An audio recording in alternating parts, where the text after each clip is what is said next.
শুভ সকাল বন্ধুরা, কেমন আছো সবাই? আমার ডেইলি ব্লগে তোমাদের সকলকে স্বাগত। তো সকাল সকাল বাড়ির কাজ করে চলে আসলাম আমাদের পাড়ার এই মিলনদার দোকানে। এখানে সবজি কিনতে বাজারে যাওয়ার আর টাইম হলো না আজ। আর এই মিলনদার দোকানে বিভিন্ন রকমের সবজি পাওয়া যায়, যার জন্য এখানে আসলাম। আর এই দেখো কত রকমের সবজি আছে এখানে। তো এখানে থেকে আমি নিয়ে নেব কচু, ভেন্ডি আর বেগুন নিয়েছিলাম। আজ রান্না করব কিছু একটা এই দিয়েই। তো এই যে অল্প কিছু সবজি বাজার নিয়ে বেরিয়ে পড়ি দোকান থেকে। আর আজ ক্যাটারিং আছে, যার জন্য সকাল সকাল রান্নাটা চাপাতে হবে। দুপুরবেলা যেদিন ক্যাটারিং থাকে এত তাড়াহুড়ো লেগে যায় সকাল থেকে বাড়ির কাজ করে তারপর দোকান বাজার করে রান্না করা যে কত কষ্টের। তো এই যে রান্নায় বসে যাই বাড়ি এসে। আজ রান্না করব কচু, বেগুন, আলু এবং তার সাথে দেবো বেসময় বড়া করে। এই সময় কচু, আলু, বেগুন এবং এর সাথে চুনো মাছ বা চিংড়ি মাছ দিয়ে করলে আরো বেশি ভালো লাগে।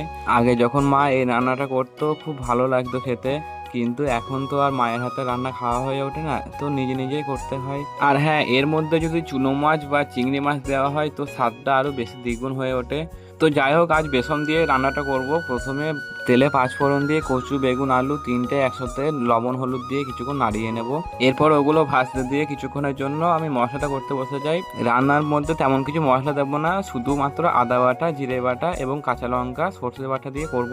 সর্ষে বাটাটা একটু বেশি করে বেটে নিয়েছিলাম, কেননা ভেন্ডি চচ্চড়িটা করতে হবে। তো এই যে দেখো রান্না কমপ্লিট, কত সুন্দর দেখতে হয়েছে। এরপর স্নান করে এসে রেডি হয়ে খেতে বসে পড়ি। আর রান্নার টেস্টটা এত সুন্দর হয়েছিল কি আর বলবো।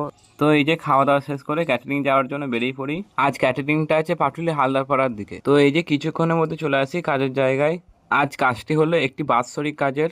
আর এই দেখো আমাদের সব ছেলেপিলে কাজে লেগে পড়েছে, এখানে পাতা রেডি করছে। আর ইতিমধ্যে এই দেখো সব রেডি করা হয়ে গেছে পরিবেশনের জন্য। আর এটা আমাদের পার্থদা। কিছুক্ষণের মধ্যে লোক আসতে আমরা পরিবেশন করা শুরু করে দিই। আর হ্যাঁ, একটা কথা তোমাদের সাথে শেয়ার করছি, এই যে ক্যাটারিং এসে আমি ভিডিওগুলো করছি, প্রথম প্রথম খুব নার্ভাস ফিল হতো, কিন্তু এখন আর অতটা নার্ভাস ফিল হয় না। কেননা পরিবেশন করার সময় তোমরা যখন বলো যে আমার ভিডিও দেখি বা ভালো লাগে, সেই অনুভূতি বলে প্রকাশ করা যায় না, এতটা ভালো লাগে শুনতে। এখানে কাজে এসে তেমনই বেশ কয়েকজনের সাথে আমার পরিচয় হয় যারা আমার ভিডিও দেখে এবং তাদের আমার ভিডিও খুব ভালো লাগে।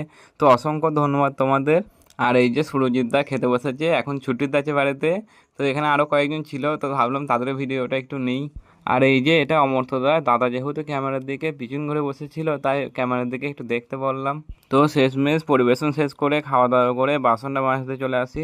তো যাই হোক, কাজ কমপ্লিট করে চলে আসি বাড়ি। আর এখন বাজে বিকেল 5:30।